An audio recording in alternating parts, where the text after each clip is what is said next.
Story 1. Hey X, I have a story for you. I can't clearly remember when my grandpa, rest in peace, actually told me about this. The memory kind of popped out sometime after he died. Early 40s. Grandpa was about 10 at the time. Small village in southern Sardinia. Poor. To this day, the poorest region in Italy. People used to live in houses made of landini, basically a sun-dried mixture of clay mud and hay, some medieval type shit. Grandpa's playing with some friend in the streets. It's getting late and there's a curfew. Time to get home. Grandpa decides to take the long way home as he was in the mood for a walk. At some point, he hears someone calling his name faintly, almost like a whisper. It freaks him out, so he starts walking faster.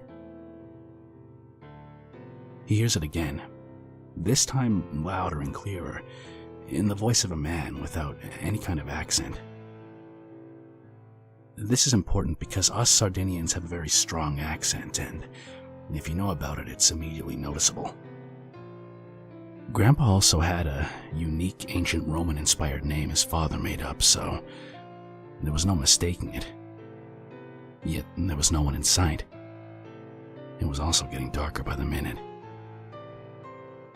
Grandpa was literally shitting his pants. A strong smoke smell hits his nose, stronger and more pungent than a cigarette. The man calls again, this time followed by a whistle. Right here. Finally, leaning on a short stone wall, Grandpa saw what he described as a distinct-looking man. Clean-shaven, slicked-back hair, smoking from a pipe, wearing leather shoes and a long black coat. He was holding a cane in his left hand and a leather pouch in his right. As I said, at the time, people were still pretty much medieval peasants in that region, so that must have looked absurdly out of place. "Come closer," said the man. "No, you're gonna kidnap me," Grandpa answered. "Absolutely not. I actually have a present for you," replied the man as he showed Grandpa the contents of the leather pouch. The pouch was allegedly full of gold coins and jewels. Grandpa knows something must be off, yet he's also very tempted. "Come on, I'm gonna make you rich." Grandpa finally gives in and starts walking towards the gold. As he was getting closer, the man started to look off. He said what looked like leather shoes were actually goat-like hooves, and what looked like a cashmere coat was actually made from black crow feathers. Also, his face looked like stretched-out leather, and some mixture of black oil and dirty blood was oozing and dripping from his slick-back hair. His cane had turned into a hissing serpent, crawling in a spiral onto the man's arm. Grandpa was now standing in front of some demonic creature, paralyzed. Its breath smelled like a rotting corpse set ablaze with motor oil. The stench probably worked like ammonia salts, and Grandpa miraculously snapped out of the terror, escaping just a moment before the demon grabbed him by the neck. He made it home running as fast as he could, without ever looking back and praying over his panting breath. Despite all this, Grandpa was still thinking about that gold and didn't sleep that night. I can't blame him, since he found himself eating boiled old leather shoe soles many times, and people were that poor. At about 4:30 a.m., he snuck out of the house and came back to the encounter place looking for the bag. What he found wasn't what he expected, though.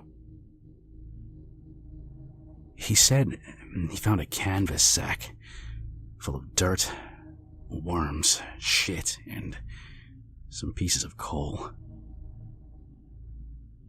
Up until the day he told me the story, Grandpa remained sure he actually met the devil himself and managed to escape from him.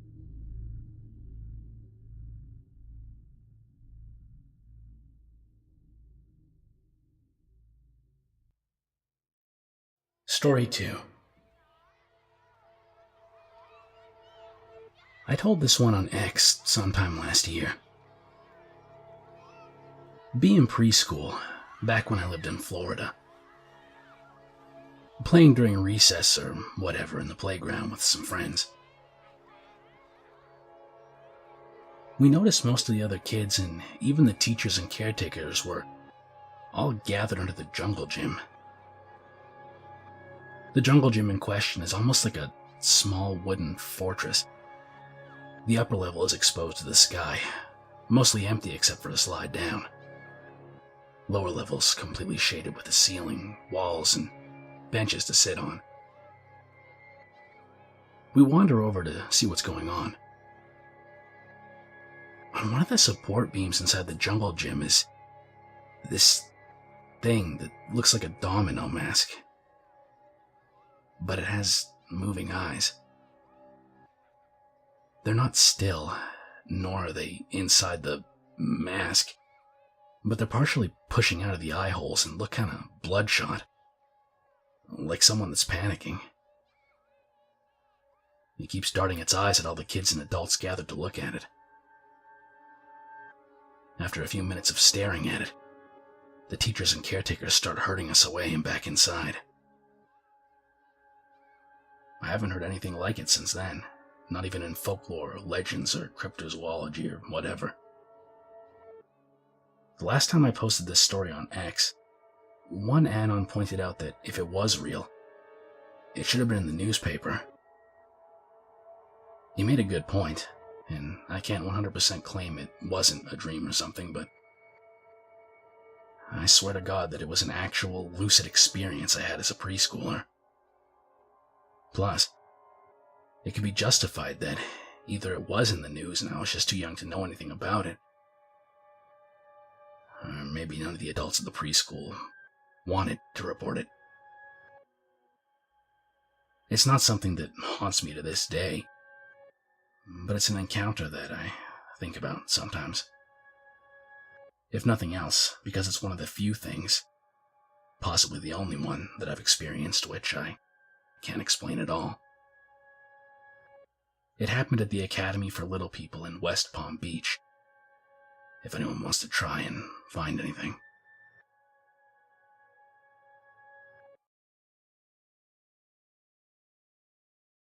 Story 3. I was watching some horror documentaries on YouTube now, and just remembered a weird story my aunt told me and some other family members when we were young. It honestly still gives me kind of a strange sensation, even after all these years. She said there was a time that she and a friend were alone at home. My grandparents were running some errands or something. They heard a knock on the door, but refused to answer since this took place in Brazil. Not exactly the safest place. But whoever was out there didn't give up, and just kept knocking and knocking. So much so that both of them started praying out of fear for the person to leave. Eventually, it stopped. Fast forward a couple of months, and my aunt is in the bathroom doing whatever, and she hears knocking again. Except this time, it isn't coming from the front door. She looks and sees a hand shape pushing from inside the bathroom mirror, distorting it, almost like a cloth, as if the hand itself was liquid glass. This picture is about as close as what I can assume it might have looked like. Obviously, she bolts it out of there, but still manages to catch a glimpse of a mirror face coming out of it as well. She tells my grandparents, but by the time they get there, it's gone. They brush it off as her still being affected by the other night and the movies they were watching. After that, she was scared to be alone and got her friend to keep her company every time. Though again, on another night, and her friend can confirm this one, the hand on the mirror was there for quite a while. They hid, but they were still able to keep an eye on it. And the hand was just sitting there, completely still. When my aunt told me and the other kids this story, I'd constantly be afraid of bathroom mirrors for weeks after. I still kinda am sometimes when I remember the look on her face as she described the thing.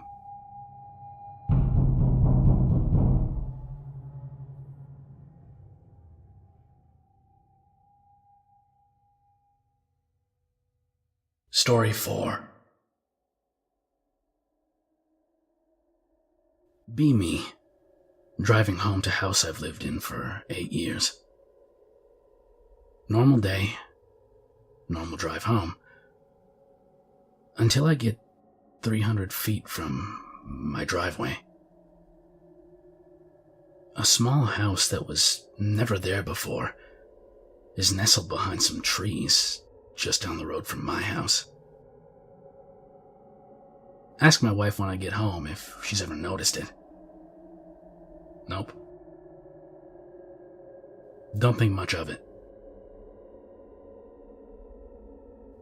Noticed the little abandoned house a few more times going to and from work and think it's odd. A few weeks later, have neighbors over to watch hockey. Neighbor asks me if I noticed that same house. Laugh and tell him the wife and I were just discussing it, and how nobody seems to remember it. Neighbor lives slightly closer to the mystery than we do, to the point where the house is in full view from his back door. Nobody can remember it being there. Neighbor and I are hanging out a few days later. Decide to grab some flashlights and go check this place out up close. The driveway leading to the house has been overgrown for years and completely disappears before getting to the road. Overgrowth gone wild.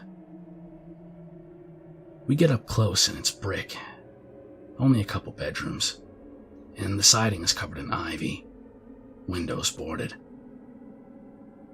This thing's been abandoned for a long time. On further inspection, the house becomes utterly bizarre.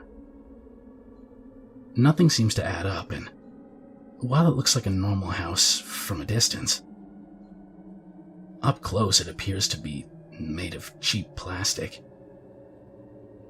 The door is several feet off the ground. The windows are only a foot or so from the ground. The front door is locked and fairly sturdy, so we go to one of the windows and both lean over to look inside. What's inside is even more bizarre, somehow. Where the chimney connects on the outside of the house, there's no fireplace. Where the front door is, there's a wall. The front door is also several feet off the floor inside the house. What? We go to the bedroom window, and there's a plastic child's chair with no legs facing the door. The walls look like Lego plastic. There is a bed, but it's misshapen. Not like it's old or destroyed. Like it's just wrong. The legs of the frame are all different lengths. The mattress that is half laying on the floor and half hanging on the frame isn't an even rectangle. But the mattress is immaculate. And again, looks like cheap plastic. Neighbor and I scratch our heads. We try to get in through the bedroom window, but it won't budge. Give up and walk back to my house. Notice a piece of the plastic chair from the bedroom is laying on the ground in the overgrowth. Neighbor goes and picks it up, and it disintegrates in his hands. Anywhere he touches it, the plastic just gives like wet paper. We still talk about this from time to time.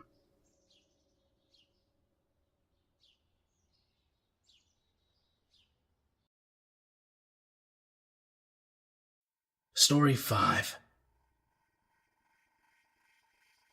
Here's one without a punchline. I never did figure out exactly what was going on. Several years ago, I went down to Guatemala. It's not important why.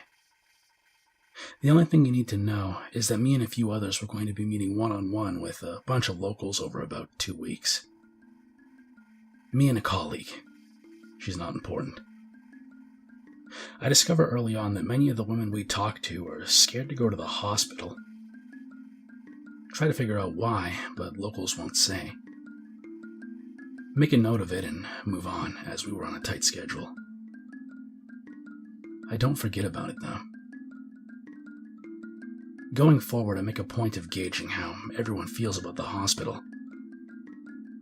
It's clear they're uncomfortable talking about it. This is ringing alarm bells in my head because it's very pertinent to why I'm here in the first place.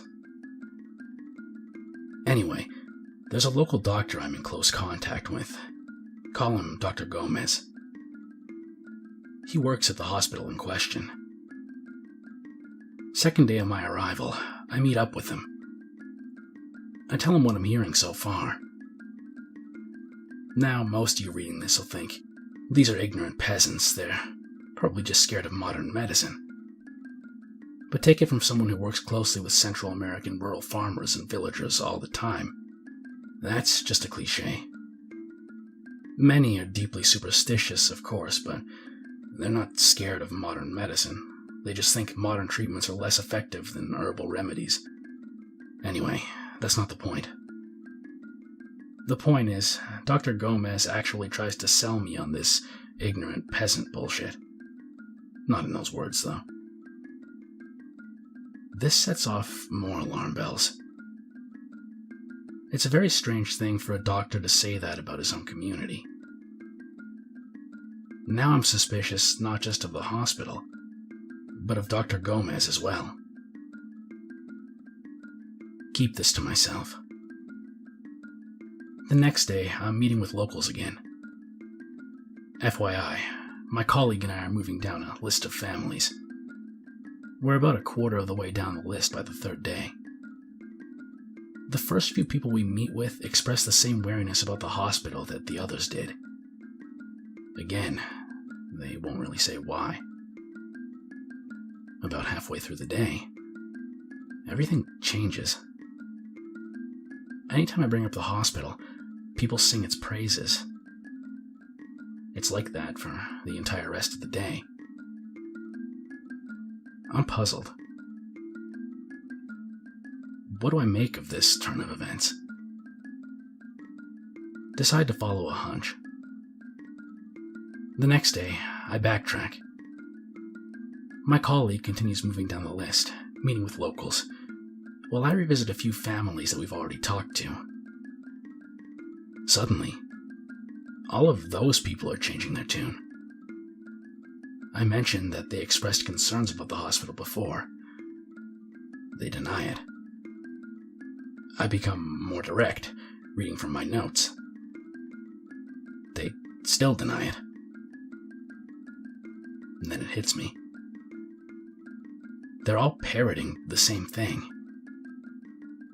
It's like someone's been coaching them. I guess I've got to tell you a bit more about why I was there to explain this next part.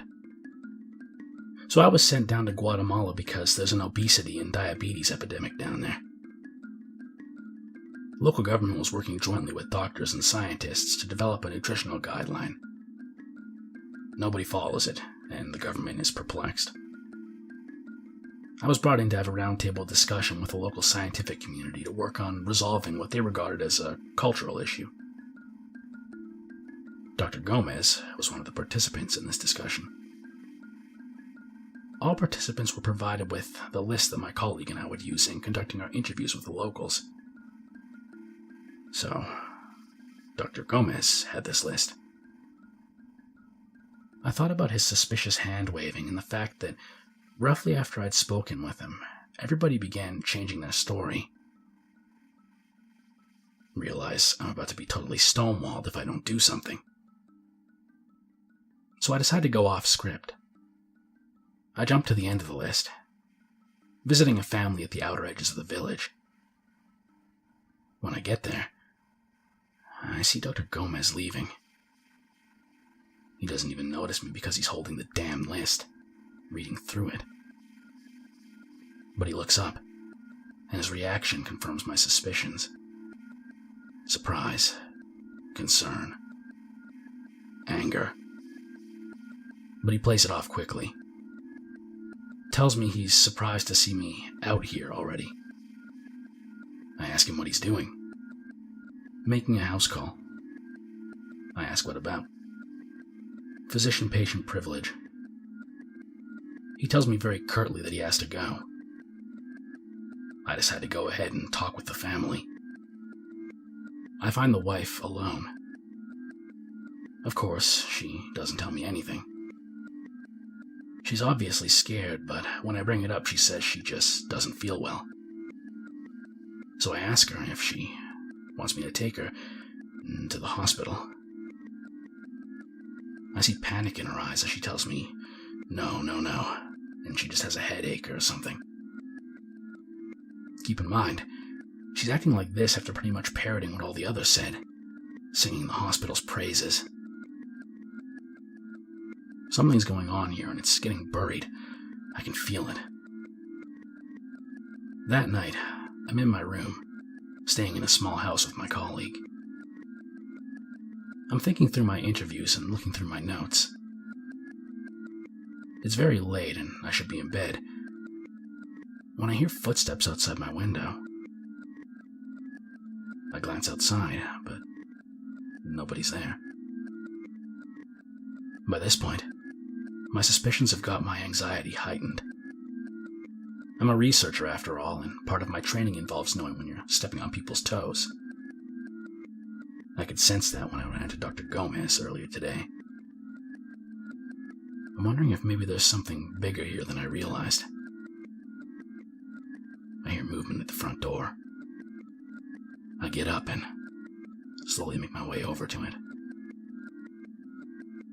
Through the gap at the bottom, I see someone's shadow. Then it walks away. Footsteps recede. Soon, it's silent. I don't open the door right away, but when it feels safe, I check outside. A strange item is lying on the ground. I'm not sure what I'm looking at first. It looks kind of like a homemade doll. But it's not. It's actually a handful of sticks, all sharpened to a point, each around 6 inches long, tied together with a piece of twine. I'm about to pick it up when I realize that a couple of the sticks are actually bones. I don't know much about anatomy, but it looked like maybe a forearm bone that had been snapped in 2 pieces and bound up with the rest of the sticks. This weird little bundle also has writing all over it. Look closer. They're not words, but ideograms or hieroglyphs. Some of the characters actually resembled Chinese. I'm describing all of this to you just to give you an image, but the important thing is what was underneath. It was hard to tell in the dark, but I'm pretty sure it was a pool of blood. I heard movement again and I looked around. Couldn't see much of anything. Decided to leave the thing there. go back inside. Figure I'll tell my colleague before we leave the house the next morning so she doesn't freak out. I do this. But when I go to show her the item, it's gone. My colleague thinks I'm playing a trick on her. I insist that I saw what I described to you. She has a hard time believing me. Understandable. There isn't even a stain where I said I saw blood. In the end, she just shrugs and says we should forget about it. Fast forward. The 2 weeks are over. We're preparing to leave. In the end, I never discovered why the locals were frightened of the hospital. Since they'd changed their tune, I couldn't even mention it in my policy recommendation. So I wrote some report on cultural competency urging the scientific community to engage with locals one-on-one in the hopes that something would come to light. I never heard anything more on the matter. But I talked to my colleague a few months later. Brought up the weird item. She said she'd been meaning to tell me something. That morning, when I told her about the item, afterwards, we'd resumed our work, visiting dozens of locals. She was especially eager to finish up our final report. But during that time, in a few different houses, she noticed items like the one I described to her.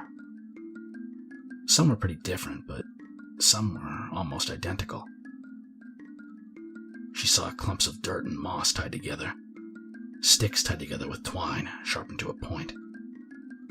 Some had writing, some didn't. When the objects did have writing, she noticed it looked like Chinese or like hieroglyphs. Exactly like what I described to her. Of course, she was struck by this, but she was pretty consumed with the wrap-up process since we were nearing the end of our stay. Plus, it didn't seem relevant to our report. Still, she jotted down the notes about these items just in case. Later, after we left, she looked over her notes and made a weird discovery. These items were all concentrated within a specific area. Every single household was sitting more or less in the perimeter of the hospital. A big circle all the way around. She believed this was likely a coincidence. I still don't know what to think.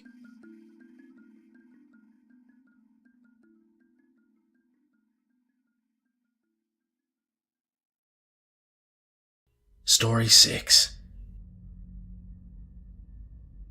I have a pretty scary story if anyone wants to hear. Bimi, U.S. Marine, stationed in Okinawa, Japan. For those of you who don't know, Okinawa is an island south of Japan, literally covered in United States military bases. Be stationed on the smallest MC base on the island, sleepy little base called Camp Courtney. Get put on a temporary base security detail. Get a job as corporal of the guard. Basically just sit in a little guard shack with an office and a TV watching a radio, and if anything goes wrong, you go take care of it. Quiet Thursday night on duty. Pissing rain, sucking wind, thunder, lightning, etc. Get a call from a sentry on post about a young girl walking into the jungle by the gate. WTF? Immediately assume it's something weird. Get my Beretta, pepper spray, flashlight, radio, etc. It's raining even harder. Walk to area where this girl was spotted. I should explain that Okinawa was where the final and one of the bloodiest battles of World War II took place, and hundreds, if not thousands of civilians were killed. So I already assumed it was a ghost or some shit. Get to gate. Soaked. Talk to the sentry about what he saw. I don't know, man, it was a short local girl in white. She looked like a nurse. She went down that trail along the gate. already knew that the trail led to these tombs. For those of you who aren't familiar, in Japan there are these big tombs everywhere, and it's extremely disrespectful to trespass. People say you'll be cursed and haunted if you do. There are some tombs on the base that are off limits to all except family. And there are signs that say off limits by order of the commanding general and everything. Well, that's not good. Walk up to path. Shine flashlight into brush. Nothing. Cry out. Ask if anyone's there. No one.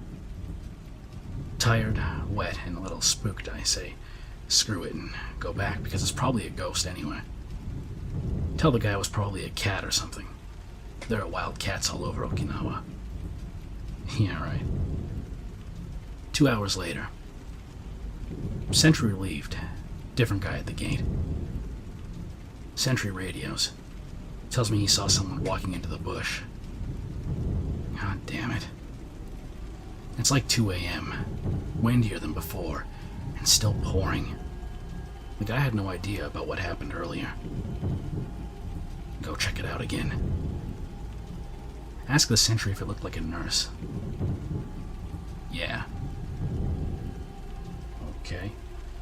At this point, I'm a little more curious, so I tell myself I'll actually go in this time. Get up there. Cry out. Still no one. Step over some bushes and go into the jungle. Immediate regret, but decide to keep going. It's so dark, the flashlight just makes it creepier. I remember there's a lot of snakes this time of year, and also big banana spiders. Pretty scared. Tell myself I'll keep going until I see the sign. They're big red and yellow signs. You can't miss them. It's a lot darker in the woods, but also seemed a lot quieter. I think the rain must have died down a little. Trail is going back a lot further than I remember. Sign should have been back there. I can't even see out of the jungle at this point. I'm so far back I can barely tell if I'm on the trail or not. I'm lost. Really starting to freak out. Tactical pause. Take a deep breath. Tell myself to stay calm. I could be getting fired on. Things could be worse, after all. Hear a soft, moaning cry. Sends chills down my spine, stricken with fear. Ask if anyone's there. It gets louder. Keeps getting louder. Seems like it's getting closer. Feel presence walk immediately behind me. Screw this. Walk away from crying and whatever was behind me, which is further into the jungle. Feels like I'm walking on a hard surface instead of mud and standing water. Turn on flashlight. It's cobblestone. Look around a little more. I'm within 20 feet of a giant tomb. Please, whoever's buried here, forgive me. I'm lost. The crying is still the same distance from me as it was before, like it's following me. Stand there because I don't know what to do. Frozen with fear, crying's getting closer. All of a sudden, Cog, this is Echo 3 Alpha Radio, check over. Jump 30 feet in the air and scream a little. Radio went off loud. Roger, Lima, Charlie, out. Put radio away. As I'm putting it down, I notice the crying stopped. Look back up. Nurse girl is standing there at the foot of the tomb, looking at me. Sends a million chills down my spine, more scared than ever. She's a short Japanese girl. Must be early to mid-teens. Pale as snow. Instantly turn around and run out of there. Keep running until I finally get out of the jungle. completely different area than where I came in. Make it back to the shack, soaking wet, super shaken up. Next day I tell everyone. Guy who's been on the island forever says he's seen this nurse before. Same with some of his buddies. Ever since, my lights in my room will turn off by themselves. I'll hear random knocks on the window and no one will be there. Things will get knocked over. I still live here, and it's still haunted. One day, my lights turned off. My roommate and I both saw a black figure. My first reaction was to take a picture. Pic related. Feel nauseous and get goosebumps every time I look at it. No, it's not fake.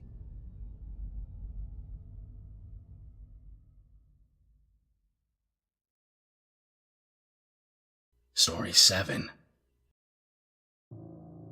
Not my experience, but my dad's when he was around 9. Be my dad.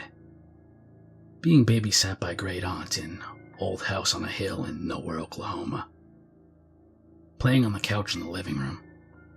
Looks out window and notices clouds building up on the horizon, but doesn't care because kid.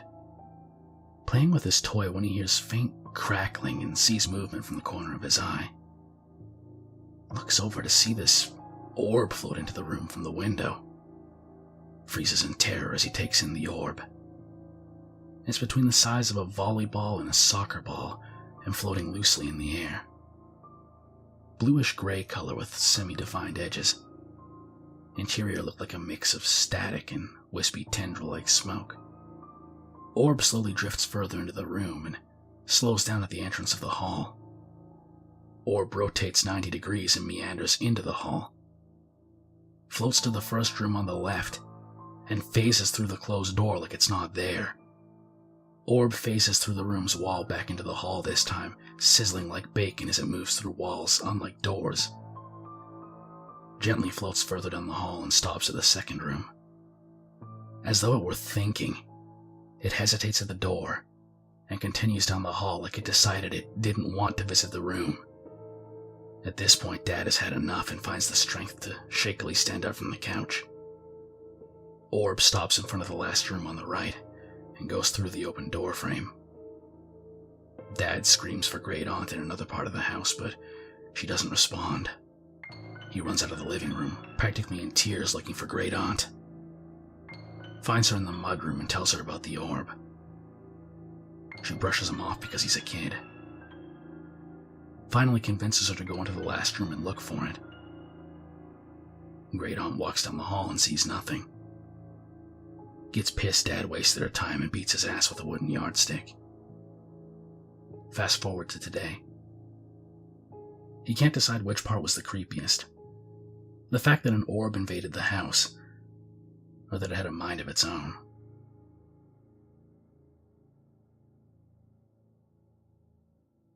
Story 8. Here's one I've shared before. It's my uncle's story, and I've heard it a few times from my mom and my aunt, but never from him directly. Mom has a baby sister, Aunt Leslie.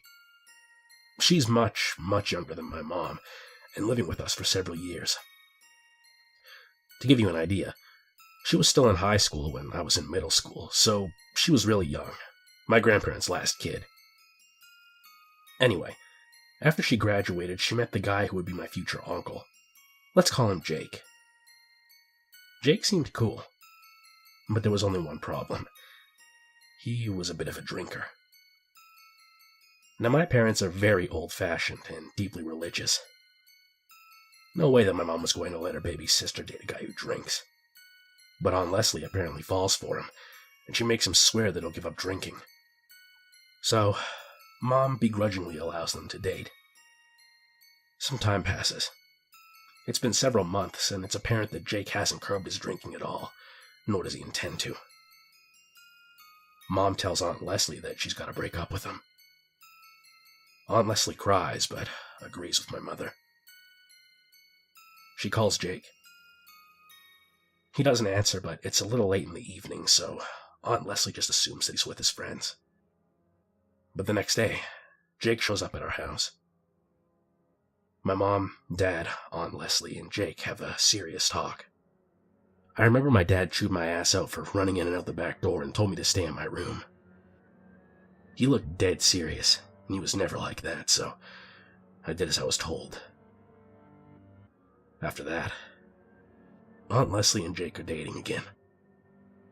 Eventually, they get married. Years later, my mom and I are talking, and I bring up that one day when they were all having a serious talk. Mom tells me that day, Jake showed up at our house and he was all shaken up. He'd left his house the previous evening. He was on his way to a friend's house where they were all going to drink. Jake spent most of this particular day at work, so he was totally sober at the time. En route to his friend's house, he stopped at a light. This was just outside of a little neighborhood in a podunk part of town, so no real traffic. He's all alone when a car pulls up next to him out of nowhere. Jake is surprised because he'd never noticed anyone in his rearview mirrors. He looks over. The car is entirely black, with tinted windows, so you can't see inside. Then, the window rolls down, slowly. As it does, Jake gets a terrible feeling, like something bad is about to happen. At first, there's nothing out of the ordinary. There are two men. The driver is looking straight ahead, the passenger too. But he turns to look at Jake. The passenger flashes a huge smile, and then his face begins to change. Jake could never describe it, but he said the grin stayed visible, but everything around it shifted, like all the facial features were moving around, or like the face was twisting in on itself. Jake was frozen, but then he heard the door click open, like the man was about to get out. So Jake floors it and hightails it out of there. Burns rubber all the way back home and locks himself in his room. Nobody can convince him to come out. Eventually, he manages to sleep, and the next day he tells my family what happened. He was convinced that he saw the devil. Whatever it really was, though, he hasn't touched a drop of alcohol since.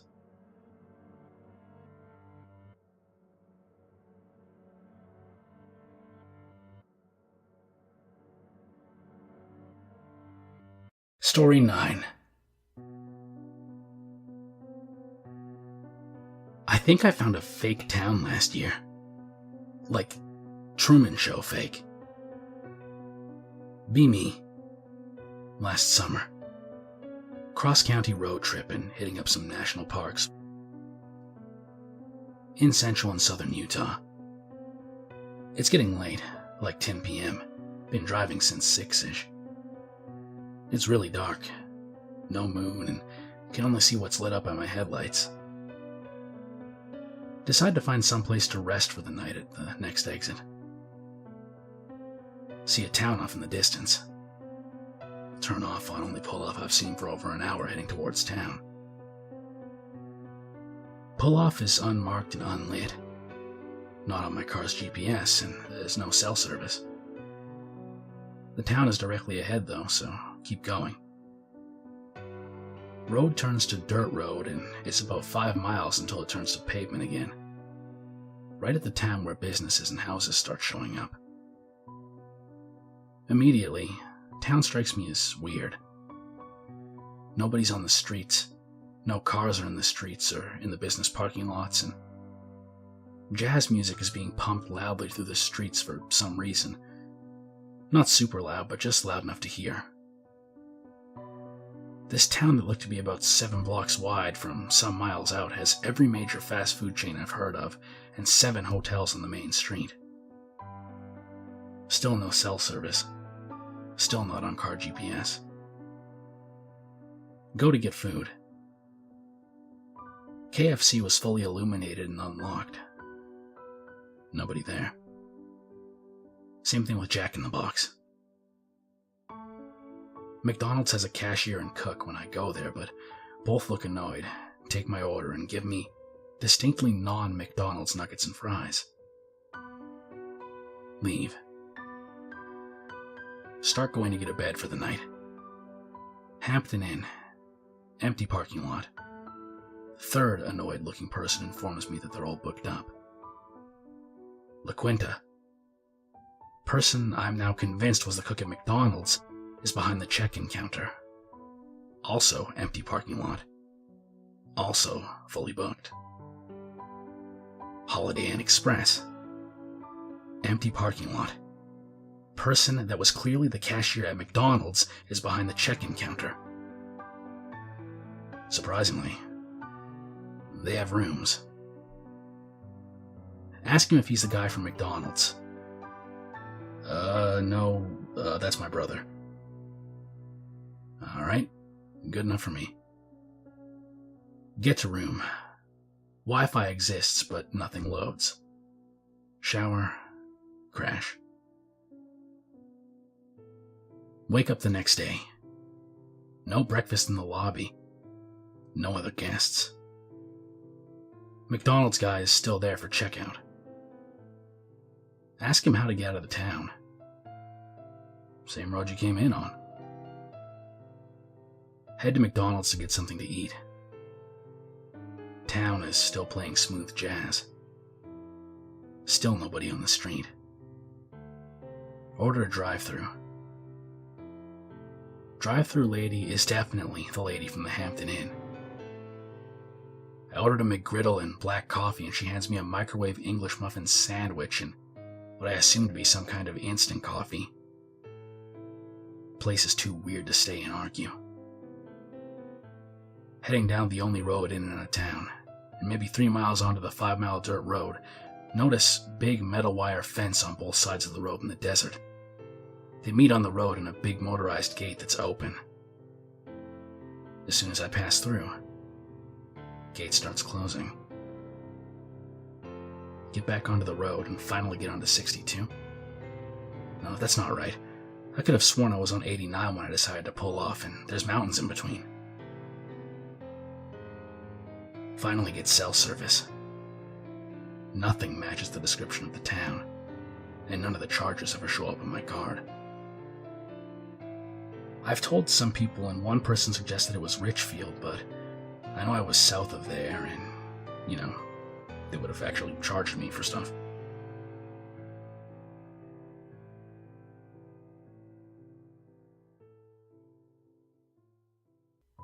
Story 10.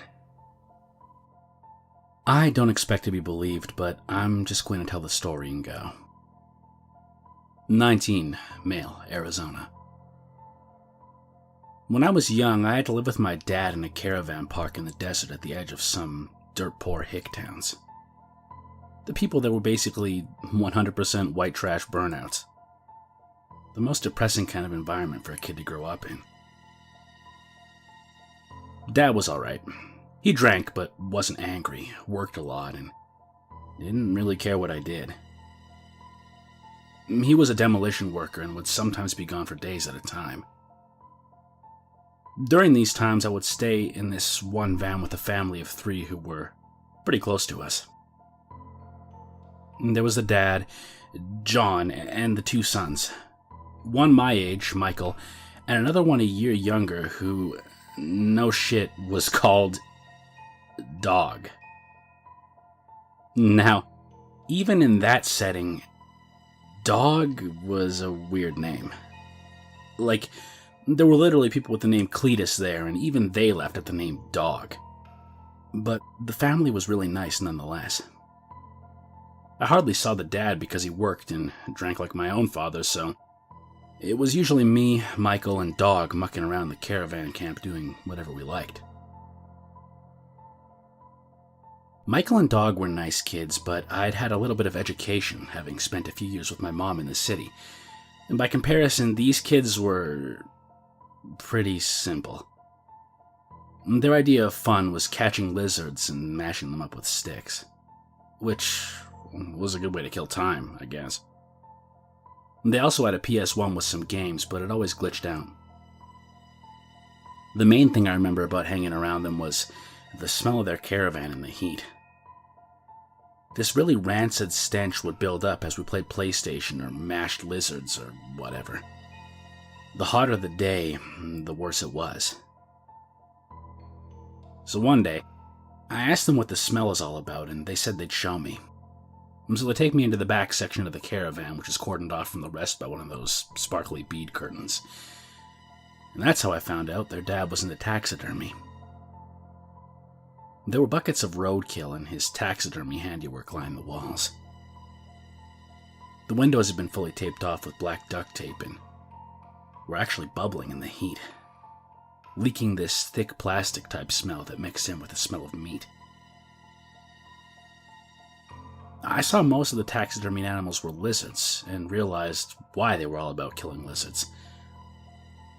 I was creeped out, but after a time I didn't notice the stench so bad and became interested in how well crafted the animals were. The sculptures all had real craftsmanship and talent. Or so I thought as a kid. In retrospect, they were pretty crude. So, I'm admiring the taxidermy when the door slammed shut, and I almost shit myself when John's standing over me, staring hard at me and his kids. But then he just bursts out smiling and acting like a giddy child eager to know what I think. He seemed so happy when I said I liked it. I genuinely did like it too. As a kid, you sort of don't have a broad enough awareness of social norms to know that taxidermy is pretty creepy. Another thing I didn't notice at the time was that even though he was incredibly nice and warm to his sons, they both acted really submissive and treated his every word like an order. When he asked if I would like a beer, for instance, they'd both say, "Yes, sir," in tune and rush to the fridge. But he just laughed, and they were smiling, so I didn't suspect anything was wrong. That night, we made a small fire outside and all got drunk. Me, Michael, and Dog were kids, so it didn't take much. We huddled around the fire as John enthusiastically started telling us the story of how Dog was born. He'd had a truly beautiful mother, he said, who loved Michael more than the world. Michael didn't remember his mother, and the story made him sad. Their mother and John had lived in a nice house in a different state, and when she got pregnant a second time, it was like a miracle, he said. Then a glaze crossed over his eyes and his voice got whimpery. Before Dog was born, Mother had buckled to the floor and blood was coming out of her. And when they got to the hospital, no sooner had Dog been born, was she dead. We all got a little teary-eyed, John especially. He hugged his son Dog. "Mama died so we could have you, my baby boy," he said. And his son cried. They both cried and held each other. But I noticed Michael was smiling widely. He turned to me and said, "Daddy's going to make everything all right again." Hearing him, his father said, "Yes, soon. I'll make everything all right again." And they had me join them in a family hug. As we hugged, something bad happened. John suddenly yelled and thrust us all off of him. He smashed his ball on the ground and started breathing heavily. Dog tentatively approached him and started asking what was wrong. His father turned to him with wild eyes as bright as the fire and screamed at him not to talk like that. "What did I tell you about talking, Dog?" Dog started stammering, falling over his own feet into the gravel. I was too woozy to think straight, and as I watched this horrible sight, Michael put his hand on my knee and squeezed. John approached the boy and hit him on the neck until he cried out in protest, making John hit him again and scream, "What did I tell you? Dogs don't talk." And Dog, on his hands and knees, tears running down his face, started whimpering like a puppy. And then he was barking, and then howling. John hit him again on the neck and said, "Louder." Dog, living up to his namesake, frantically barked, running around in the sand on all fours. John seemed happy with this and seized the boy under the stomach. He sharply ordered his son to follow, and they disappeared inside. Before he left, Michael shot me a big grin. The same smile he'd given when he said everything would be all right. For a long time, I didn't see them after that. I told my father about what happened, and he said he'd talked to John about his drinking, but that was all he could do. "You can't tell people what's good for them," he said resignedly. I saw Michael a couple more times, killing lizards behind my caravan. We exchanged hellos, but nothing more. Then, I saw him one more time, a few days later, on one of the hottest days, I remember. He looked really satisfied and was strutting around the caravan lot, whistling to himself. When I approached, I saw that he was holding a small blade, glinting with fresh redness. "Killing lizards?" I asked tentatively. He winked, grinned big, and said, "Just making some final adjustments." And he walked off. As he did, I heard a slow, awful moan from behind their caravan. It was the guttural wail of an animal. But before I could reach it, there was the sound of the door slamming, and only twin peels of blood droplets were left in the sand. Many weeks passed. One day, I was home alone when there was a knock at the door.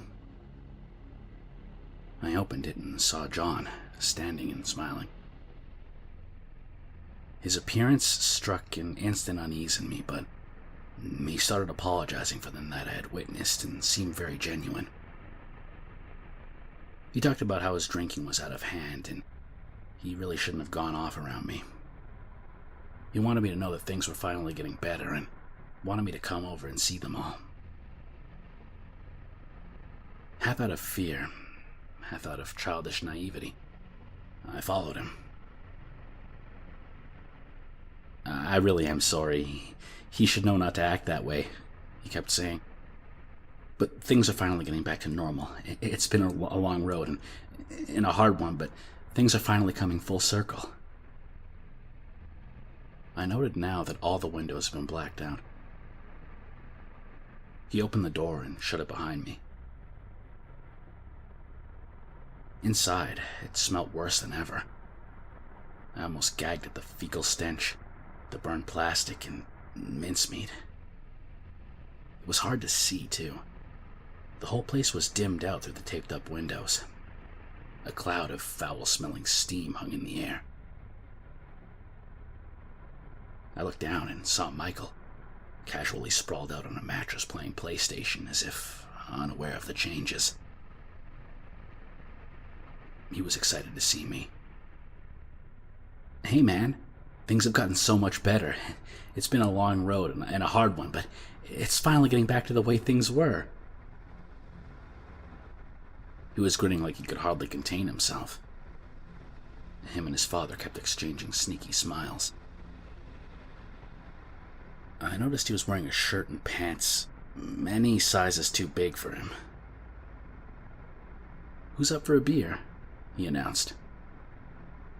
His dad jokingly responded, "Yes, sir, man of the house," and bent down to get some cans out. Michael shot me a look like we were both in on a big joke.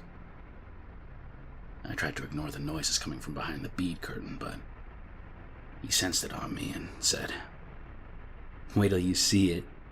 Our brand new dog." Michael passed through the curtain in a few steps. I could feel John press a cold beer into my hand and his palm against my back, pushing me through the beads and into the taxidermy room. The smell was all-encompassing. Bowls of meat lay around the floor, some visibly glistening with maggots. The buzzing of flies, half melted into the window, filled the place. And in the corner of the room, overlooked by the stuffed heads of the animals, was a kennel. The rest was like a fever dream. Michael's voice was sonorous and far away as he said, "Out, dog. Out." John stood in the corner, pride swelling in his face. And then,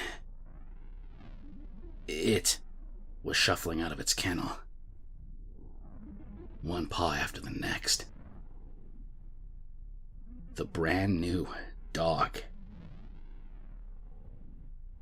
It was John's best work by far. The unsteady, wobbling walk was achieved through 2 cuts to the wrists and ankles. Very small. I remembered the blade and the droplets in the sand. His hands and feet dragged pathetically behind him as he lurched forward. A diagram of wires covered the body, performing functions I could only guess at. The back was bent into the curved shape of a dog, and the head jutted forward from a neck enmeshed in chicken wire and wounds. But the face was the masterpiece. The jaw had been stretched out in a contraption looking like a mouthguard that sturdied itself with thick pylons in the gums, split down the middle, so the entire tongue was permanently flapping out, dripping. The nose had been, it seemed, flattened into shape, and the open nasal cavities were thickly coated with wetness. The ears dragged backwards toward the shoulders with chicken wire. They were now long and pointed, stretching the whole head into a brand new shape. The only thing that remained untouched were dog's terrified eyes, from which I saw bleeding streams of tears. "Good boy," Michael was saying, kneeling to dog's level. "That's a good dog." And he struck it on the back so that it buckled over. "Stop that," he ordered. "Dogs don't cry." Dog let out a series of woeful howls. Michael, pleased, pushed a bowl towards him, and Dog, eyes unblinking, eagerly dipped his face straight into it and lapped it up. Michael and John stood side by side, the father with his hand on his son's shoulder. "You did great, son," John said. "Everything's almost all right again. Everything will be back to normal now." Michael nodded. "Now, son, it's time to put down the dog." John gingerly helped his son grip the rifle steady, helping his fingers around the grip and the trigger. I couldn't move. Not even a foot away from me, Dog was lapping up his slop, his extended snout dripping with rotten meat. I could feel the heat off his body, I was so close. Michael steadied himself with the big gun, obviously not used to its weight. He stumbled back once. His father gently helped him back up. I couldn't feel my own body anymore. Only the smell and the heat. "That's it," John was saying, helping his son to aim. "Dog," Michael clicked. "Come here, boy." With horrible slowness, Dog turned on his spindle legs toward his brother. As Michael crooned, good boy," the most awful sound emanated from somewhere in Dog's throat. The gurgled sound of attempts at human speech in between half-formed barks and whimpers. As the blast exploded through the air, I passed out. When I came to, the gunpowder smell was still heavy in the air. I groggily took in the scene. A lumpen mess on the floor that had once been Dog. John beaming at it. And Michael looking for once strangely serious, as if something had occurred to him. Just too late. As I slowly began twitching my fingers, urging any sort of movement out of my deadened body, John placed a hand on his son's shoulder and said, "It's finally over, son. It's back to the way things were." For a moment, Michael looked at him, confused. Then, he suddenly struck his hand hard with the butt of the gun against the wall. There was an audible crunch. My leg twitched. John looked genuinely hurt, and he went to grab the gun off his boy, but he yanked it out of reach. "Son, what are you—" "Stop that," Michael screamed. "Don't do that." I began to inch across the floor, pushing my dead-weight body. John lurched forward forcefully. "Give me that, you little—" There was a second blast and John fell to the ground, screaming and hollering. Thick black smoke and a new, richer texture to the flesh smell wafted out. His whole foot was gone. Wasting no time, Michael leapt upon him on all fours, brandishing the little blade from earlier. John was crying and yelling as I pushed myself out of the doorway. Working fast, Michael carved through the Achilles tendon in his left ankle, which loosened with a slight pop. John screamed again. I pushed through the jangly bead curtain. There was a sound of wrestling in the room and more screaming. "Son, stop it!" As I hobbled, half paralyzed, onto my knees and opened the door, I heard for the last time, "Stop that! Dogs don't talk!" The caravan was gone within days. My father didn't know what to believe when I tried telling him the story. I was delirious from shock and had to be taken to the hospital. When my mother found out about the night spent at hospital, she flew in to take me back. I spent the next 7 years systematically forgetting certain things about my time with my father. I managed to pick up at school after a long time spent as a suspected mute or something. I even made friends eventually.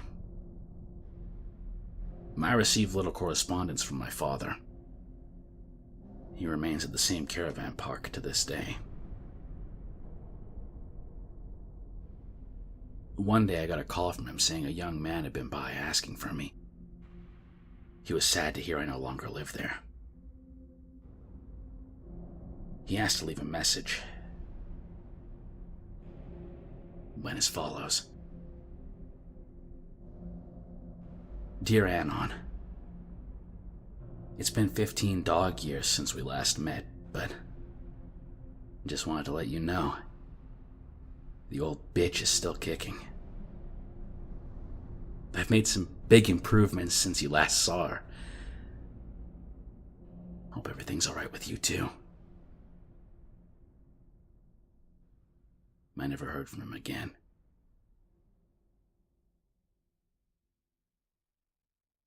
Story 11. I have a story. Now, you've probably heard countless stories about how companies spy on you. People talk about things like they keep seeing ads about tacos after they're talking about tacos near their phones, for example. I always thought that it was just a coincidence. Well, until something similar happened to me. So, be me. Using my phone 90% of the time because I'm a lazy piece of shit. Don't use ad blockers on phone because don't know how to do that. Usually get ads related to my fetishes. No surprise because I'm a coomer. One day, suddenly targeted ads get weirder. I get ads about stuff I'm not interested in at all, like advertised cat food and other pet-related items. I don't even like animals. A couple weeks later, my sister comes home with a kitten. I get really attached to the cat, and now I'm a cat person. The algorithm somehow predicted this. Don't know how. I posted that story a couple weeks ago, but I remember something even weirder happened after this. So about a month ago, I'm getting ads about fatherhood-related items. Books, baby toys, diapers, baby food, that kind of thing. Not even married, and girlfriend doesn't want a kid. We don't even live together. So anyway, anywhere that I go on the internet, the ads are all related to this kind of stuff for some reason. Fast forward to yesterday. Learn that my girlfriend is pregnant. She doesn't want an abortion. I guess that I'm gonna be a father. Algorithm's right, once again. How the hell do they keep doing this? Can you really understand if someone's pregnant just by their search history? And here's another one from this year. I suddenly remembered this after thinking about it. Be me 2 years ago. Not really a computer nerd and using an old-ass computer. 6 years old at least. Suddenly, get ads about SSD drives. Like, loads of them. I don't even know what difference an SSD drive makes. Not interested in drives, and don't even know how to change my laptop's drive at all. Fast forward 2 weeks. Laptop's drive fails. A geeky friend tells me it's related with the drive because otherwise I wouldn't have guessed that. He says that I can save my laptop by buying an SSD drive. Says it'll make it run like new. So I order an SSD drive, and that same friend teaches me how to install it. Easier than I thought. Once again, somehow algorithms knew that there was something wrong with my PC. I heard they collect all the information about your device, so maybe it's not a big surprise to you, but after all the stuff I've seen, this kinda seems fishy. Another user says, "Geez, man. I thought I was paranoid by thinking about stuff like this. Good to know I'm not the only one."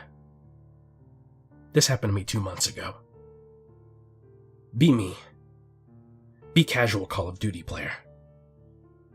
Have a friend that I play Call of Duty Warzone with.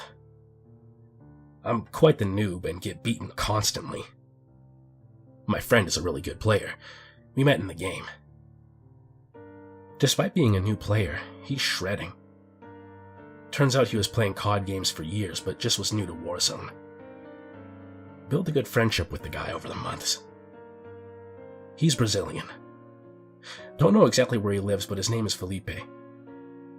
Never seen his picture, never exchanged numbers or socials, nothing. So fast forward 2 months ago. I see a guy on my list of people you might know on Facebook. First name, Felipe. I'm not Brazilian, and I don't know anyone who's Brazilian other than my Call of Duty friend. Well, it turns out, it's the same guy. Zuck somehow knew our relationship. I added him into my new friends list. He's surprised as well and swears that he wasn't stalking me or anything. Anyways, I guess sometimes Zuck spying on you can end up well.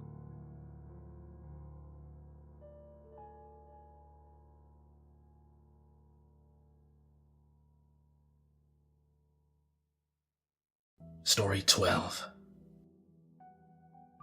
Go to India in my late teens for soul-searching exercise. Go on these kind of excursions with a bunch of others.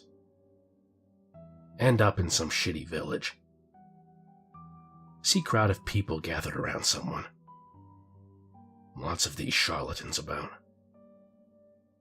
Clearly been brought here to fleece us out of rupees. Talk to guide. So, what's his trick? What does he do? He elephant memory. Never forget anything. Start getting goaded into asking him something. All attention is now on me, and I don't like it. Panic. What did you have for breakfast on this day, 25 years ago? Eggs. Everyone applauds like he's just started flying around on a magic carpet. I'm much less impressed. Literally impossible for him to prove his claim, and for me to disprove it. Demand to ask him something else. No, only one question. Get ushered away. Total scam. Come back home. Get girlfriend a couple of years later. She mentions wanting to visit India one day.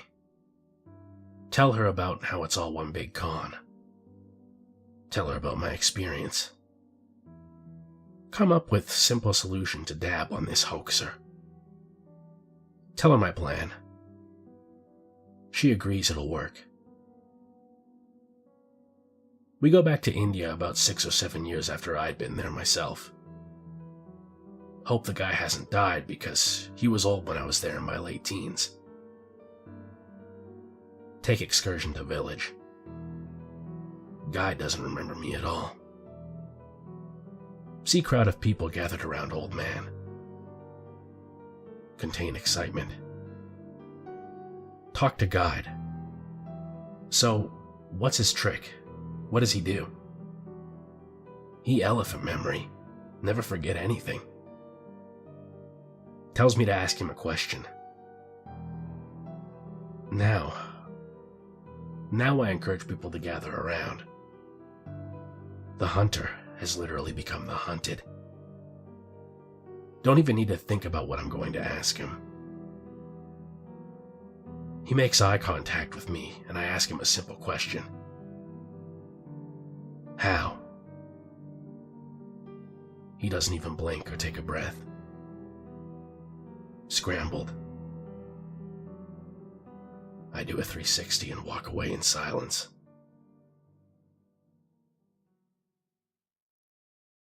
Story 13.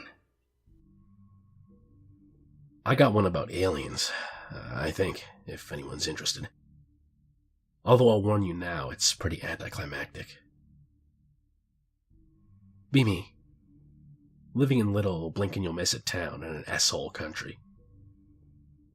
I work at a PC repair store, but we do more general electronic repair-related stuff. I actually have very little knowledge about this, but almost everyone in this town is a boomer, and you'd be amazed at how many people come in complaining about their broken PC, and it just turns out it's covered with dust, and after a good cleaning it works like a charm. If it's not that, you can be sure they downloaded some shifty shit online, and you just run some antivirus software and the problem's solved.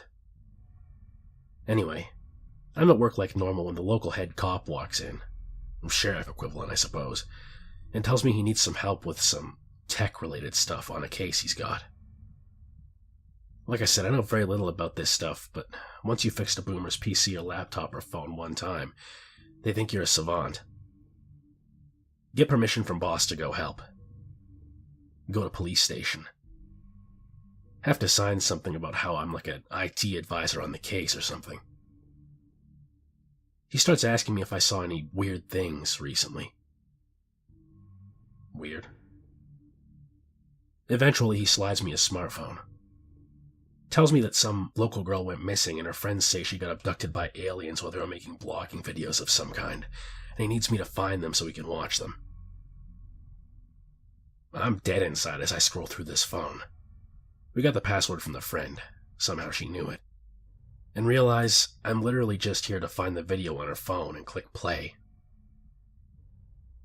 There were a couple different folders with videos, and this boomer cop honestly didn't even know how to find it and thought he needed some IT genius to hack into the phone or some shit. So I'm going through the different folders trying to find the most recent video, and the whole time the cop is telling me what happened. I feel like there should be some sort of law against that.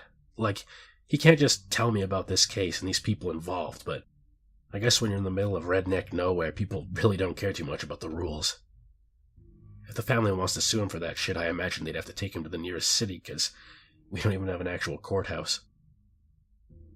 Anyway, I'm half listening as he tells me about how the phones at the police station were going crazy last night, and how people were calling in about lights in the sky and people prowling around their gardens. I'm just like, yeah, that's crazy. I was drinking and watching anime last night with my headphones on, so I didn't hear any of this shit. Every video is just this girl, sometimes with a friend talking about some K-pop band they like, or cooking and doing recipes and shit. All the videos are like 3 to 5 minutes long. Eventually find a video that's 10 minutes long. 10 minutes exactly. I imagine the phone automatically stops at that point.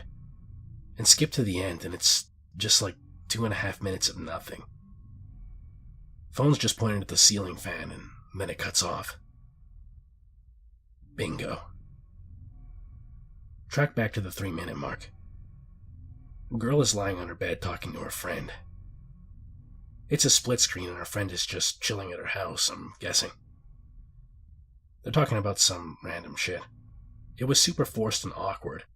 I think they were uploading these to YouTube or TikTok or something in hopes of becoming famous. Missing girl eventually stops laughing and gets this terrified look in her eyes. I say her eyes because her face was barely moving. It looked like she had a stroke or something. She's really still, but her eyes are really panicked. She must have had the phone leaning on something because it didn't move at all. At this point, the cop shut up and he's moved next to me. So this girl's laying there like she's got a gun to her head or something. Imagine her phone laying to her right, by her head, probably propped up on a bedside table as it records, so we can see over her and out her doorway a bit, but most of the room is off screen. Her friend starts asking her what's wrong. The girl's eyes are darting like crazy now. I think she was trying to say I can't move, but it was from out the corner of her mouth, and really mumbled. Really, she looked like a stroke victim. The video goes on like this for 30 seconds. Her friend is clearly scared, but obviously doesn't want to freak out in case it's a prank. I would have thought it was a prank too, but I notice a tear run down her face. She's clearly terrified. Eventually, hear floorboards creaking outside the girl's room. Light from the hallway gets a bit dimmer as someone walks in front of it. It feels like I was about to watch some serial killer walk into the room and take the girl.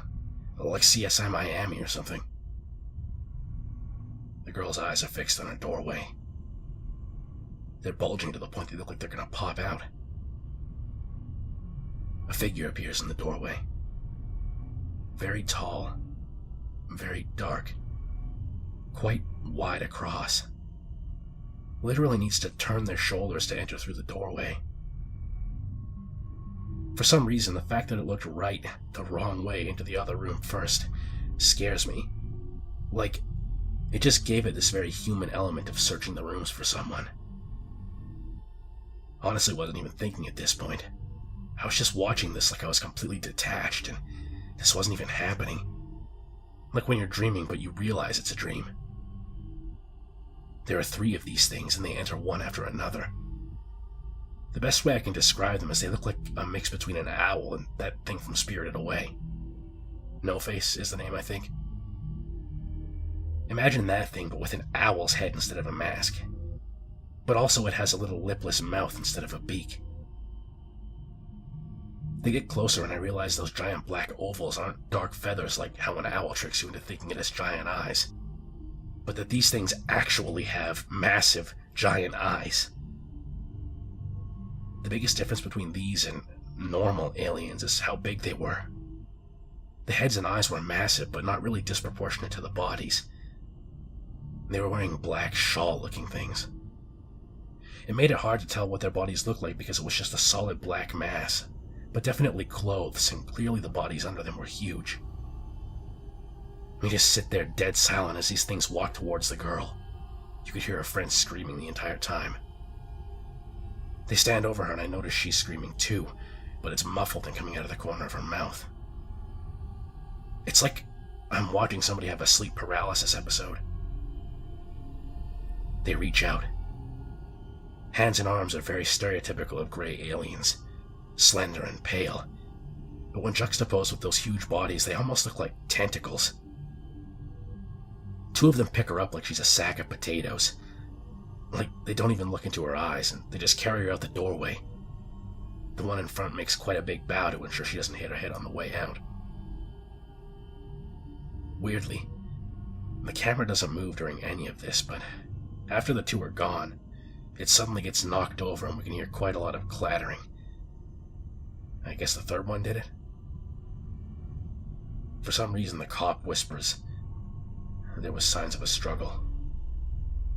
I guess for my benefit, or maybe the story was just making sense in his head.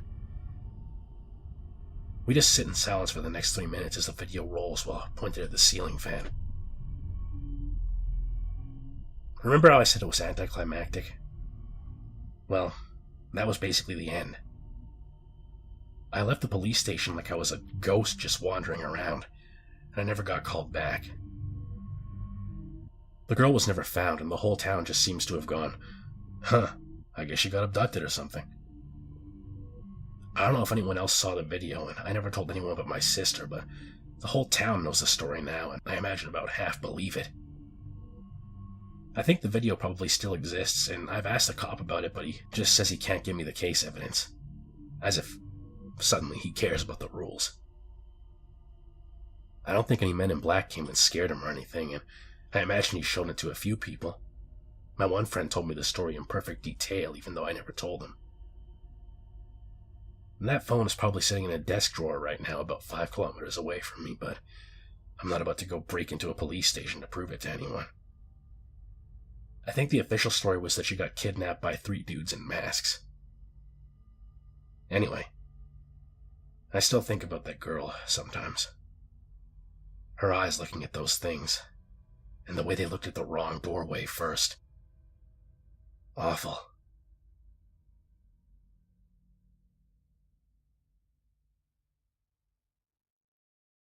Story 14. B-15. Parents threw me out of the house at midnight for finding drugs in my room. Pack my backpack and get a sleeping bag. It's summer, so sleeping outside is no problem. Find a lonely spot in the industrial part of town. Put sleeping bag down on the edge of the parking lot that borders the building. Cozy little alcove. Go to sleep. Bit spooky being so alone and quiet, but I still manage to fall asleep. Wake up to hear loud pattering down onto my sleeping bag. Rain. Wait. I'm in the alcove. How can it be raining on me? Poke my head out of the sleeping bag. Some guy's pissing on me. What are you doing? I yell at him for being a creep and get out of the sleeping bag to kick his ass. He runs off like a goddamn Kenyan. Piss-soaked sleeping bag, god damn it. Wait. This doesn't smell like piss. It was lighter fluid.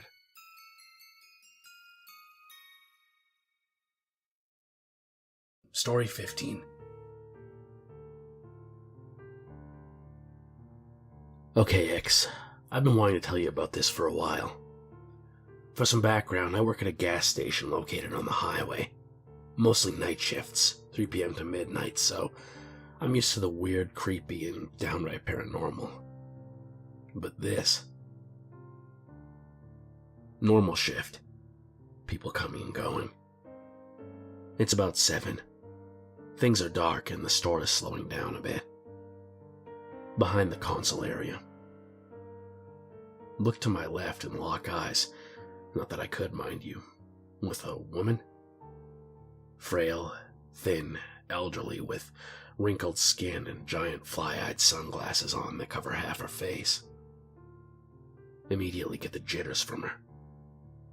She walks slowly to the door. I had to manually make it open to let her in as the auto doors didn't pick her up. Makes her way to the console.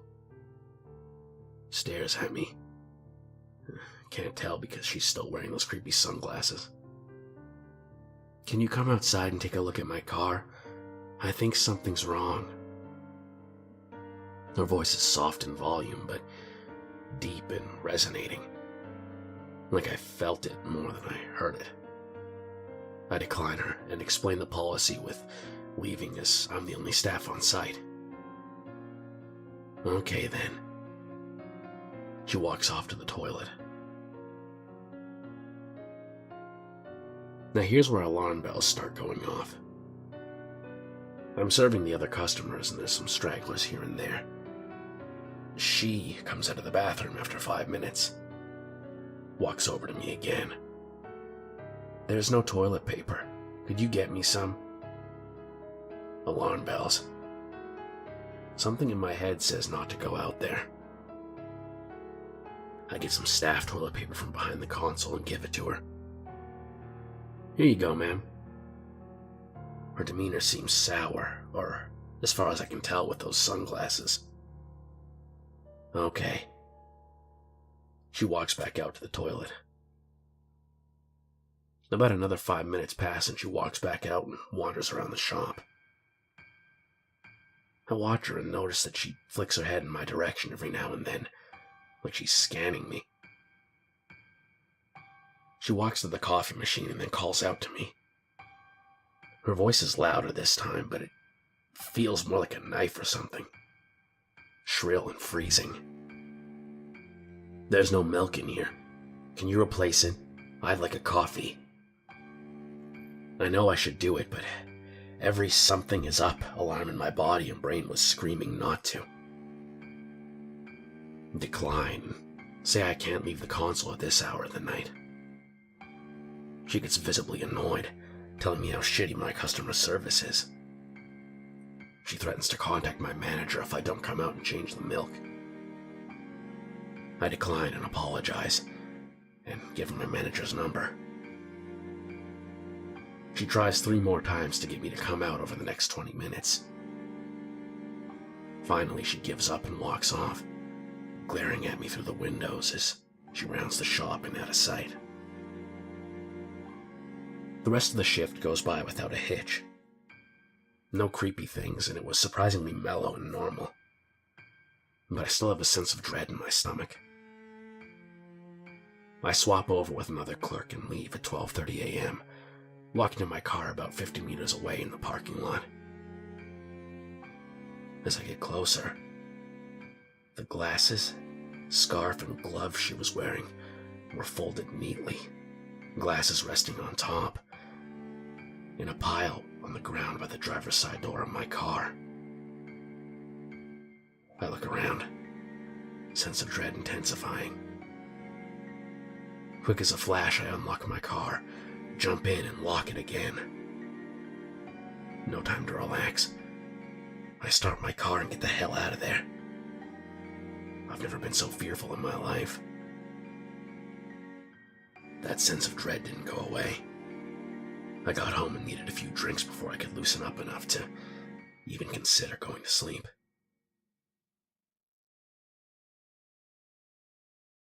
Story 16. I'm gonna dump one of my stories for y'all. I'll leave it up to you to believe it or not after your own mind.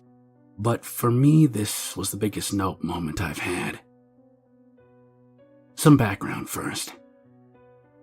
This happened in Boden, Sweden, a couple of years back. Boden is known for one thing, and one thing only: military forts. It was long thought of as the key to northern Sweden, the first thing the Soviets would ROFL stomp if they ever came charging. Those forts were secret as fuck in the past, and for some time one of the forts were used to store a large part of Sweden's gold reserve. However, after the Cold War ended, the forts became even more obsolete than before and were decommissioned. Anyway, the story. B21. Hang out with female friend that is more like the sister I never had. We're both scouts and have been for as long as we can both remember. Bored as fuck. Decide to go recon a cool campsite for the coming Halloween scare hike. My friend, let's call her H, knows a lot of cool old forts and trench systems. Drive off in my car, which was perfectly fine and had gone through inspection without a hitch only a week before. Decide to check out the nearest old fort. Park the car a couple of 100 meters from the old fort because someone had placed big-ass stones as a crude roadblock on the dirt road leading to the fort. Walk/climb up to the fort from the right slope that's somewhat accessible. Any thoughts of recon for a campsite have soon been replaced by thoughts of exploration. It's about midday, but the daylight is waning fast due to northern Sweden. Luckily, we brought flashlights. Eventually locate a hole in the fence big enough for us to get through. Explore a bit, though all doors are locked either with massive padlocks or internal locks. Start to head back the way we came in.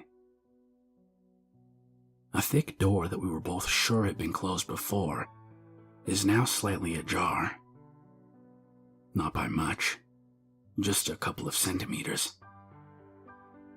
We haven't heard any door opening or anyone else being here. This door is about 1.5 meter wide, 2.5 meters tall, and made entirely out of 1 decimeter of solid steel. And on rusty hinges, it looks like. Remember that H told me that the local wildlife seems to shun this place. Okay.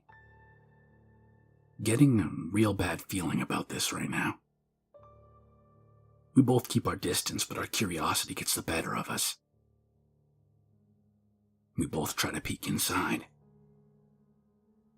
Pitch fucking dark inside. Except I sensed something moving. Don't really know how I know this, but I just got a very weird feeling. Like something is staring at us from inside. We both aim our flashlights. Flashlights both give a short burst of light and then go dead as doorknobs. We put in new batteries before we went out. In the short picosecond we have light, I managed to get a glimpse of something. A gray, blackish humanoid shade that looks more like a beast than a man. At the time, something in my mind pushes the primal predator panic button. I'm not sure what H saw, but she's white as a fucking sheet, and damn near as panicked as I've ever seen her. We both scramble out without saying a word to each other. We both must have broken the record on 200-meter panicked sprint. Don't know about H, but I felt something. I can't describe it more than a terrible sense of hate following us. Get in the car. I turn the key. Nothing. I try to turn it again. The car won't start. The headlights won't even turn on. Eventually, after turning the key frantically again and again for the longest 2 minutes in my life, the car starts. We get the hell out of Dodge with gravel flying everywhere as I floor it until we get back on the main road. I later learned through other friends that there's been other similar occurrences there. Some hearing a faint but very much mocking laughter coming from beyond that door, and others feeling watched when they're near the fort. The door's never been ajar before or after, though, and it's always been locked when anyone's tried to open it. Damn. I still get the shivers just thinking of it, and it's been 5 years since that happened. I can add that neither H nor I have been back inside the fence of that place. Story 17. I used to know what you might call that kid in middle school. He always smelled like he shit himself and wore the same clothing for a week on end. That is, his wardrobe consisted exclusively of run-of-the-mill generic pajamas. The kind where it's a completely solid color. The shirt buttons up and has a pocket for some reason, and there's a matching pair of pants.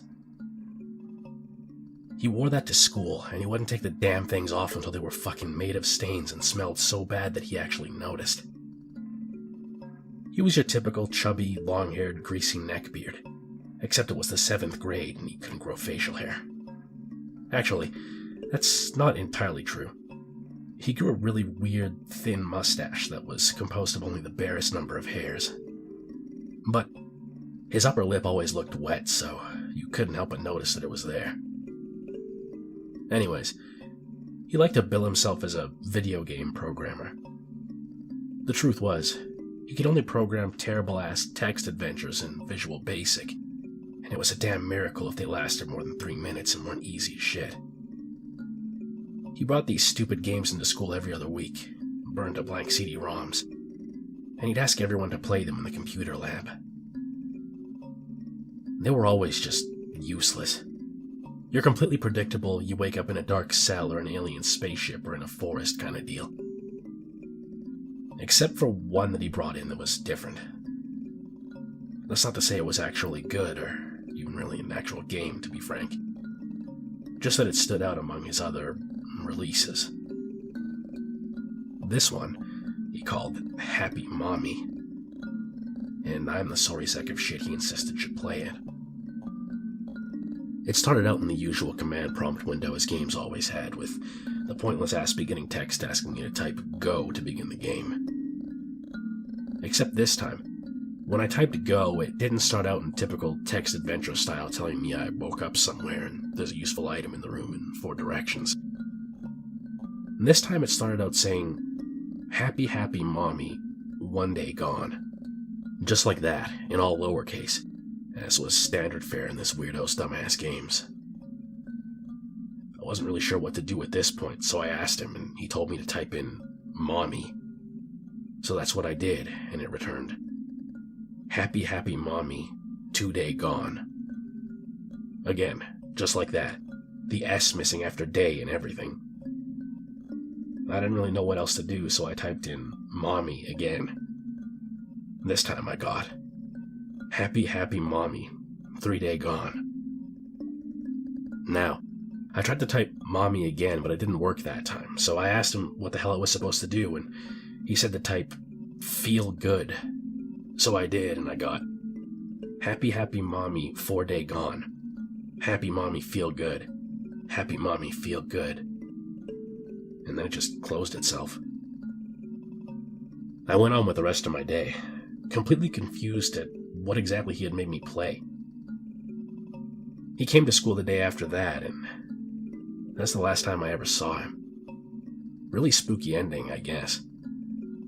The whole class was obviously wondering what happened to him, and all the teachers made it seem real mysterious and creepy because they were just insistent that we don't talk about it. No one found out what the hell happened for the rest of our entire school, from 8th grade to high school graduation, outside of the obviously bullshit rumors.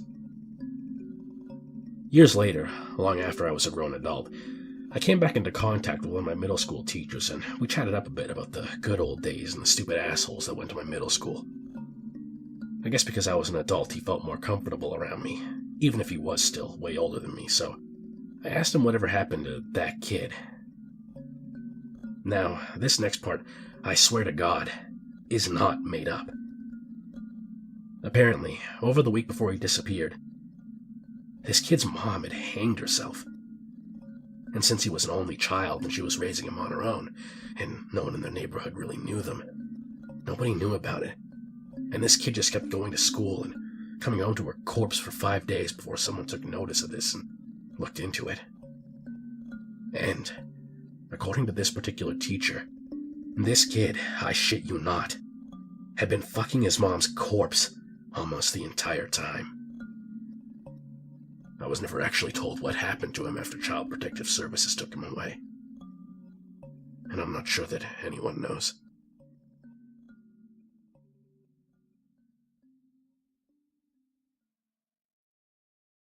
Story 18. Be 8-year-old kid in the 90s. At a friend's house after school. Friend's family has extensive VHS collection. We're going through them trying to find a movie to watch. Friend gets called upstairs by his dad. Dad was a bit of a hard ass. I think he was in trouble for something. Continue going through the VHS tapes. Finally find one I want to watch. I think it was one of the Ernest movies or something. Except the tape inside doesn't match the cover. It's missing the label with the movie title. I put it in the VCR.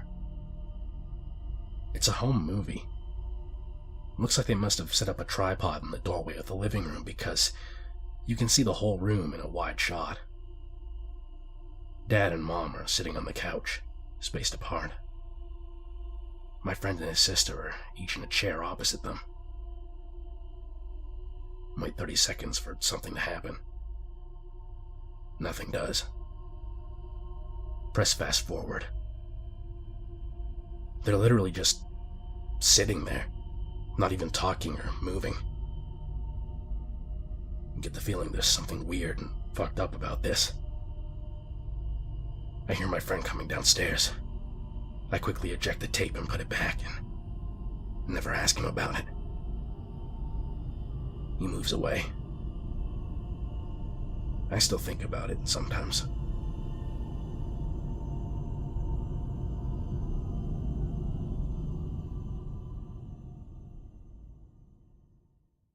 Story 19. I've got one. In first grade and from Michigan. In Oklahoma for family reunion on my grandmother's family farm. My father is waking me up early to travel into town around 3 in the morning. We're going to meet up with his old friend who he plans on sharing the gospel with as he recently became Christian. We get up early and set out driving my grandfather's Toyota Corolla. We're on a paved road with no streetlights, just the car's headlights. As I'm telling my dad about a new Bionicle set I'd just gotten from my aunt, we hit something. A huge creature the size of a large dog goes running across the road, and we slam into it going at least 60 miles per hour. And the creature had no face that I remember, and was covered in long, thick, shaggy hair. The Toyota goes over the thing, and we keep driving. My father's freaked out because it's not his car, and he had no idea what he just hit.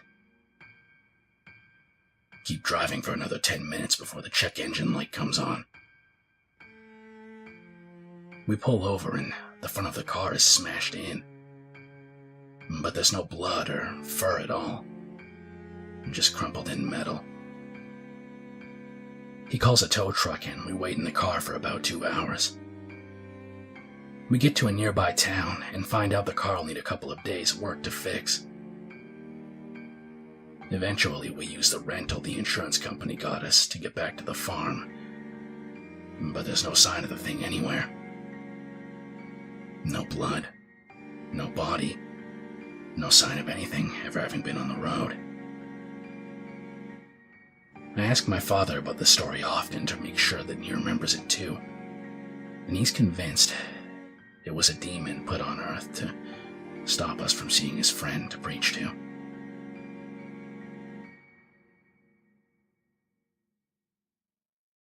Story 20. Hey X. I'm not from here. I'm a mutant who only comes here for the occasional creepypasta thread. I'm not too into the paranormal and have never believed in ghosts or aliens or any of that sort of stuff. I live in Oak Park, just outside of Chicago, Illinois. See, we have an ordinance here where you're not allowed to put up a for sale sign in front of a house.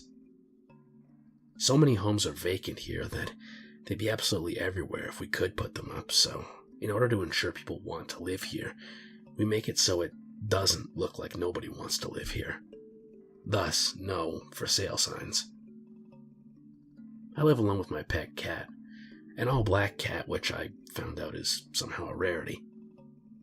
His name's Calvin, and he was the runt of the litter, but that's not really important. This story all started about 2 months ago. That's when I first got up late at night after a bad dream and went out for a cigarette and saw my neighbor from directly across the street was sitting in front of his large, bright television, which was facing right out his window at my house. I didn't think anything of it. As days went on, I kept looking out my window and seeing my neighbor just sitting there watching TV. After 2 weeks, I came to the conclusion that he could very well be dead. It just didn't make sense that he was just sitting there, TV on, and not leaving the couch for weeks. I could only see the very back of his head, and he might have moved while I was at work.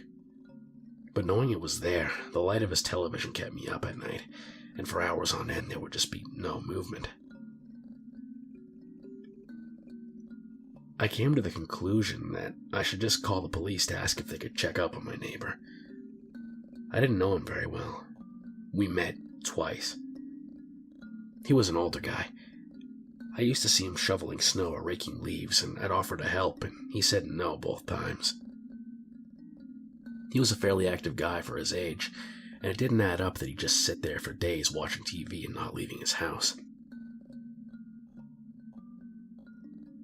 So I called the police and told them, and they offered to check it out.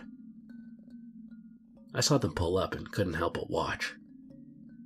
I was very curious, and even though I thought all that would happen was they'd call an ambulance or something and remove my neighbor's dead body, not something I'd be extremely interested in watching, I'd grown so curious about what was going on over there that I couldn't settle for the simple answer that my neighbor simply died in front of his television.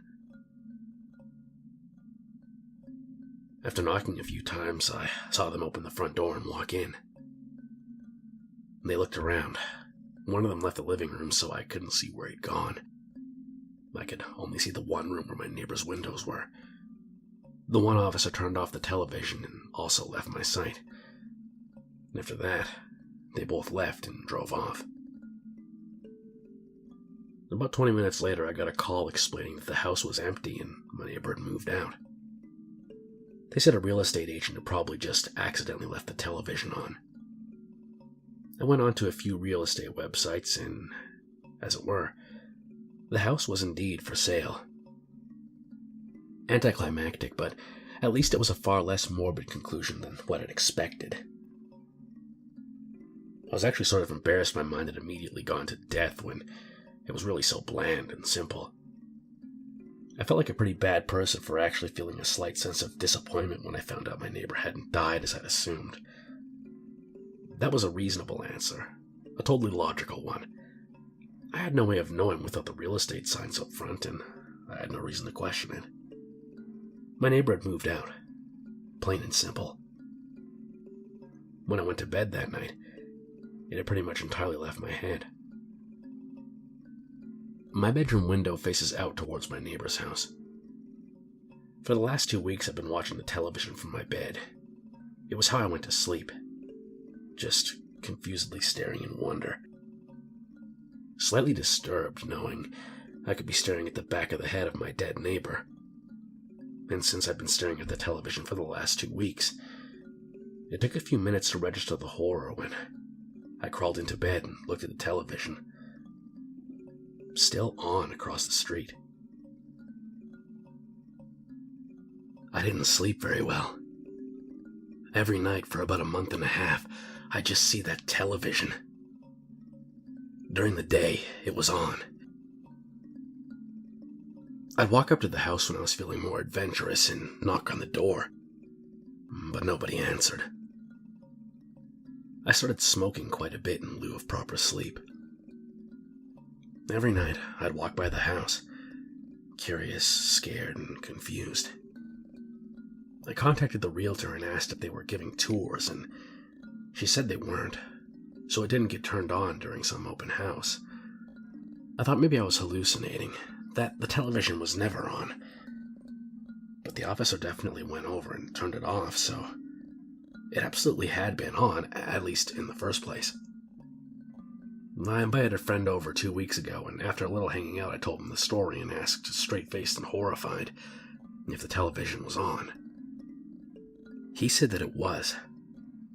He was clearly concerned for my health, and I don't blame him.